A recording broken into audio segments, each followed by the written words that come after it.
ദേ മനുഷ്യ മര്യാദക്ക് ബൈക്ക് നിർത്തിക്കോ. ഒന്ന് പോടി. അത്രയും പറഞ്ഞുകൊണ്ട് അവൻ കൂടുതൽ സ്പീഡിൽ ഓടിച്ച് നേരെ അവൻ്റെ ഫ്ലാറ്റിലേക്ക് വിട്ടു. ഇറങ്ങിക്കോ.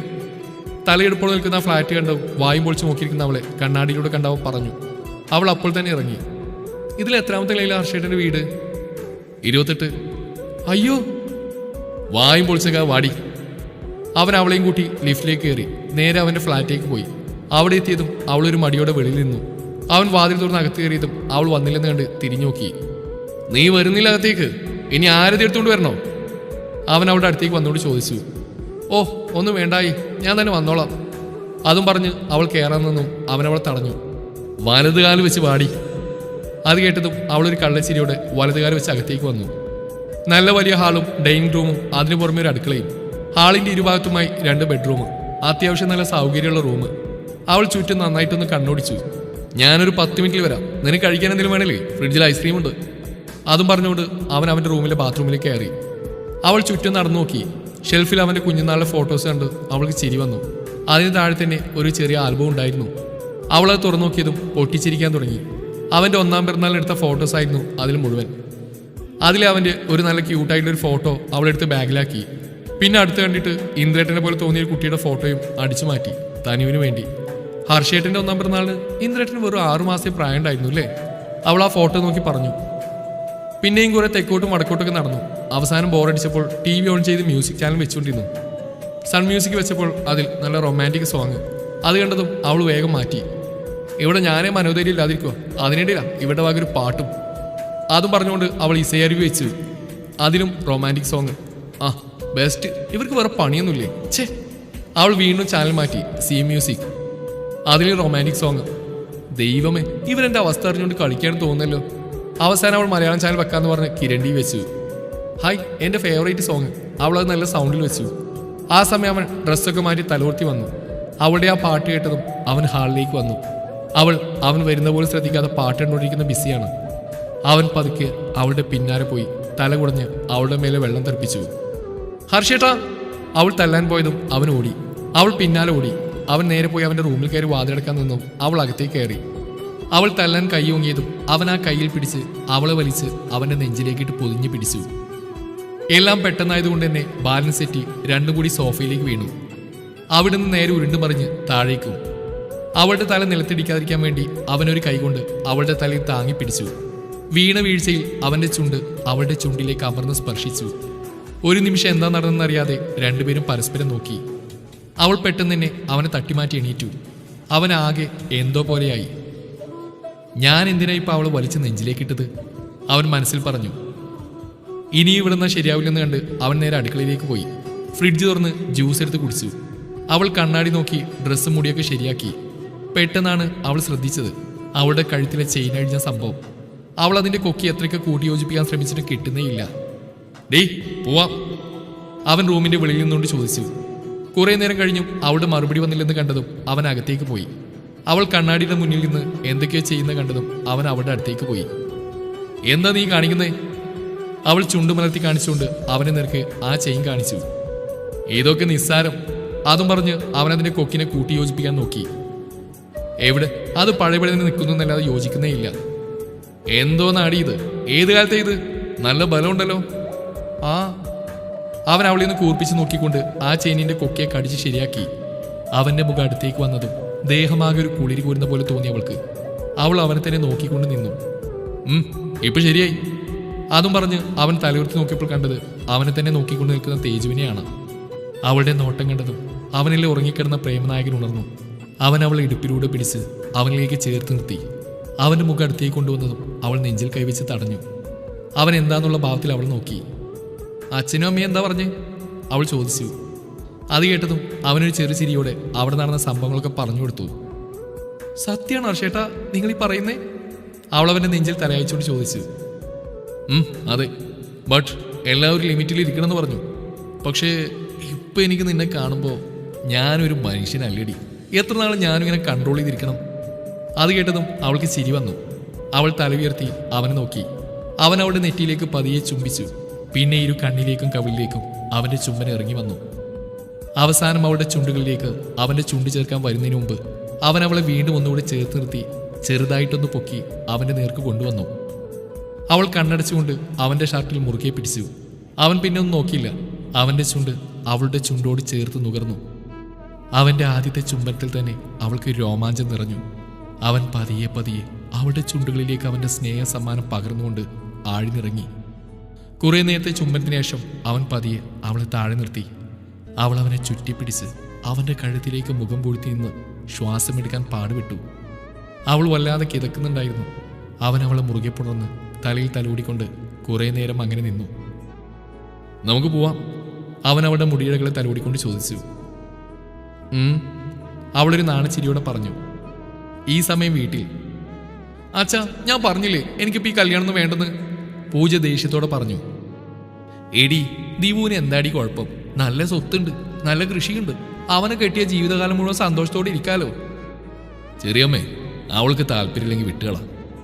ഇല്ല ദേവ, നമ്മളൊന്നുമില്ലല്ലോ, അവർക്ക് വാക്ക് കൊടുത്തല്ലേ. അത് ഞാൻ ആർക്കും വാക്ക് കൊടുത്തില്ലല്ലോ. പൂജ ഉറഞ്ഞു തുള്ളിക്കൊണ്ട് എണീറ്റു. എന്താടി നിനക്കിത്ര ധിക്കാരം? അമ്മയുടെ കയ്യിൽ 5 വിരലും അവളുടെ കവിളിൽ പതിഞ്ഞു. പൂജ കരയാൻ തുടങ്ങി. മതി, നിർത്തിക്കോ നിങ്ങളുടെ ഈ അട്ടഹാസം. മുത്തശ്ശൻ വന്ന് അവളെ ചേർത്തിരുത്തിക്കൊണ്ട് പറഞ്ഞു. നീ എന്നു മുതൽ എൻ്റെ പേരക്കുട്ടിയെ തല്ലാനായത്? ഈ അന്യായങ്ങളൊന്നും ഞാനിവിടെ ഉള്ളവരെ നടക്കില്ല. എൻ്റെ മോള് ആരെയാ കല്യാണം കഴിക്കേണ്ടെന്ന് അവളാ തീരുമാനിക്കേണ്ടത്. അത് കേട്ടതും അവൾ കരച്ചു നിർത്തി മുത്തശ്ശൻ നോക്കി. മോളൊന്നുകൊണ്ടും പേടിക്കണ്ട, ഇപ്പൊ നീ പഠിക്കുന്ന പ്രായം, നിനക്ക് സമ്മതമില്ലാത്ത ഒന്നും നിന്നെ കൊണ്ട് ചെയ്യിക്കില്ല. അച്ഛൻ ഇതെന്തൊക്കെയായി പറയുന്നേ? നിങ്ങളൊന്നും മിണ്ടാണ്ടിരിക്കുന്നുണ്ടോ? ഞാൻ എൻ്റെ പേരക്കുട്ടിയോടാ സംസാരിക്കുന്നേ. മോളെ, കല്യാണം എന്നത് 2 മനസ്സുകൾ തമ്മിൽ ഒന്നിക്കേണ്ട കാര്യ. നിന്റെ മനസ്സിൽ ആരാണോ ഉള്ളത് അത് മോള് ധൈര്യമായിട്ട് ഈ മുത്തശ്ശനോട് പറഞ്ഞു. എല്ലാവരെക്കാളും മുമ്പ് മുത്തശ്ശൻ നടത്തി തരും നിന്റെ കല്യാണം. അത് കേട്ടതും അവൾ മുത്തശ്ശനെ കെട്ടിപ്പിടിച്ച് കരഞ്ഞു. അയ്യേ, മോള് കരയാണോ? ചെറിയ പിള്ളേരെ പോലെ. നീ എന്നല്ല, ഈ കുടുംബത്തിൽ ആരായാലും അവരുടെ സമ്മതമില്ലാതെ അവരെ മറ്റൊരാളുടെ കൈ പിടിച്ചു കൊടുക്കാൻ ഈ മുത്തശ്ശനുള്ളവരെ സമ്മതിക്കില്ല.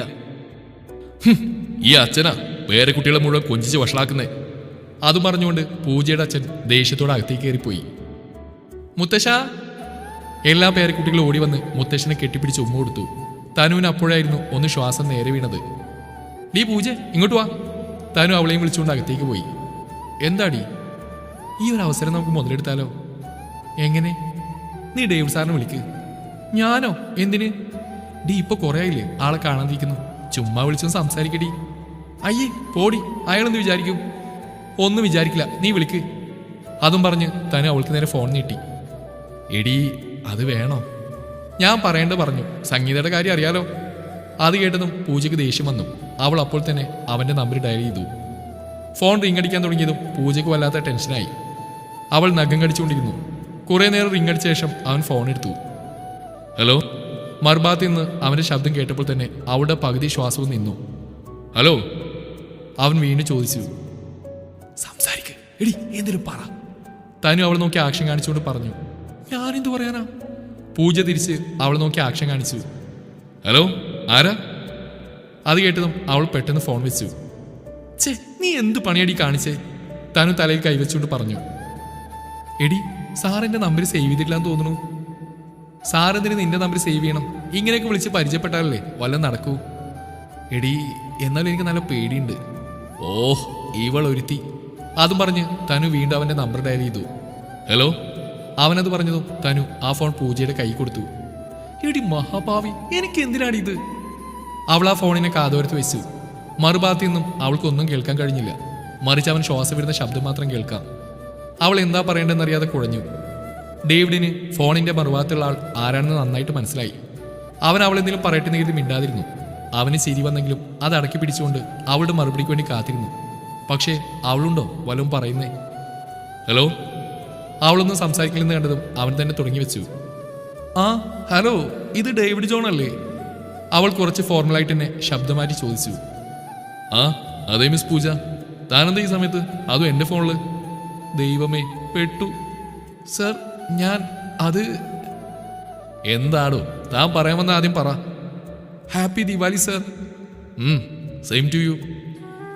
പീഷുക്കൻ തിരിച്ചാകുപോലെ പറഞ്ഞാൽ എന്താ കുഴപ്പം? എന്തായി? തനു പതുക്കെ ചോദിച്ചു. അത് കണ്ട് പൂജ തംസപ്പ് കാണിച്ചു കൊടുത്തു. പിന്നെന്താ പറയേണ്ടതെന്നറിയാതെ പൂജക്ക് തല പുകഞ്ഞു. അവൾ എന്താ പറയേണ്ടതെന്ന് തനുവിനോട് ചോദിച്ചു. ഹലോ പൂജ, കേൾക്കുന്നുണ്ടോ? ആ കേൾക്കുന്നുണ്ട് സാർ. അടുത്ത് തനുണ്ടോ? അവളുടെ വോയിസ് ഇടയ്ക്ക് കേൾക്കുന്ന പോലെ ഉണ്ടല്ലോ. ഏയ് ഇല്ല, ഇവിടെ ഞാൻ മാത്രമേ ഉള്ളൂ. ഞാൻ ചുമ്മാ ഇരിക്കുക. വാട്ട്, താൻ വെറുതെ ഇരിക്കുകയായിരുന്നോ? അതെ സാർ. ഞാൻ തന്ന അസൈൻമെന്റിന്റെ കാര്യം വല്ല ഓർമ്മയുണ്ടോ? അപ്പോഴാണ് അങ്ങനെ ഒരു സംഭവമുള്ള കാര്യം അവൾക്ക് ഓർമ്മ വന്ന്. ആ ഉണ്ട് സാർ. എന്നിട്ടാണോ താൻ എന്നെ വിളിച്ച് സംസാരിക്കാനിരിക്കുന്നേ? അയ്യോ സാർ, ഞാൻ വിളിച്ചൊരു ഡൗട്ട് ചോദിക്കാനാ. ഓ, അപ്പൊ വീണെടുത്ത് കിടന്നില്ല, നന്നായിട്ട് അറിയാം അല്ലേ? ശരി, തന്നെ ഡൗട്ട് എന്താണെന്ന് വെച്ചാൽ വേഗം ചോദിക്ക്. എനിക്ക് കുറച്ച് തിരക്കുള്ള. ഏതാ സബ്ജക്റ്റ് എന്ന് പോലും അറിയാത്ത ഞാൻ എങ്ങനെ ഡൗട്ട് ചോദിക്കാനാ?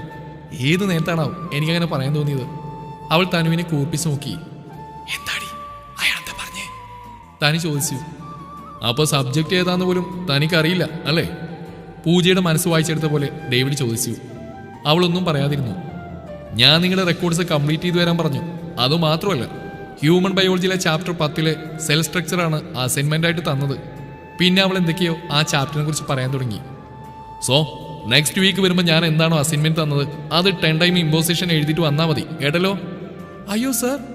No more excuse. അതും പറഞ്ഞുകൊണ്ട് അവൻ ഫോൺ കട്ട് ചെയ്തു. Hello sir, hello hello. Phone വെച്ച് കഴിഞ്ഞ ശേഷം അവൻ പൊട്ടിച്ചിരിച്ചു. സോറി ഡി, ഇതെന്റെ അവസാനത്തെ പണിഷ്മെന്റ് ആണെന്ന് കൂട്ടിക്കോ. ഇനി നിന്നെ ദേഷ്യം പിടിപ്പിക്കാനും വെറുപ്പിക്കാനൊന്നും ഞാൻ ഉണ്ടാവില്ല. പൂജ തനുവിനെ വെട്ടിമുറിക്കാനെന്ന പോലെ നോക്കുന്ന കണ്ടപ്പോൾ തന്നെ അവൾക്ക് മനസ്സിലായി ഡേവിഡ് സാറിന്റെ ഭാഗത്തു നിന്നും എന്താ ഉണ്ടായിട്ടുണ്ടാവുക എന്ന്. ആ അമ്മേ, ദേ ഞാനിപ്പോ വരാം. എടി അമ്മ എന്നെ വിളിച്ചു, ഞാൻ പോട്ടെ. അതും പറഞ്ഞുകൊണ്ട് തനു പോകാൻ നിന്നു. പൂജ അവളെ മലത്തിയടിച്ച് ബെഡിലേക്ക് വലിച്ചിട്ട് തല്ലാൻ തുടങ്ങി. Back to present. പൂജയുടെ അവസ്ഥ കേട്ട് അഗിയും വേദും മതിമറന്ന് ചിരിക്കാൻ തുടങ്ങി. അഗി, എന്നാൽ ഈ കഥയിൽ കോമഡി പീസ് നമ്മുടെ പൂജ തന്നെ കേട്ടോ. വേദു, തേജു ഇനിയെങ്കിലും പറ, ഡേവിഡ് സാർ എങ്ങനെയാ അവളോട് പ്രപ്പോസ് ചെയ്തെന്ന്? അഗി, വേണ്ട, അതിനു മുമ്പ് നിങ്ങളെങ്ങനെയാ ബ്രേക്കപ്പ് ആയെന്ന് പറ, അതറിയാതൊരു സമാധാനമില്ല. ആ വാക്ക് കേട്ടതും തേജുവിന്റെ കണ്ണ് നിറഞ്ഞു. അഗി, അയ്യ Teju, I am really sorry, നിന്നെ വിഷമിപ്പിക്കാൻ വേണ്ടി പറഞ്ഞല്ല. തേജു, ഇറ്റ്സ് ഓക്കെ അഗി. വേദു, നീ ആദ്യം കണ്ണൊക്കെ തുടച്ചേ.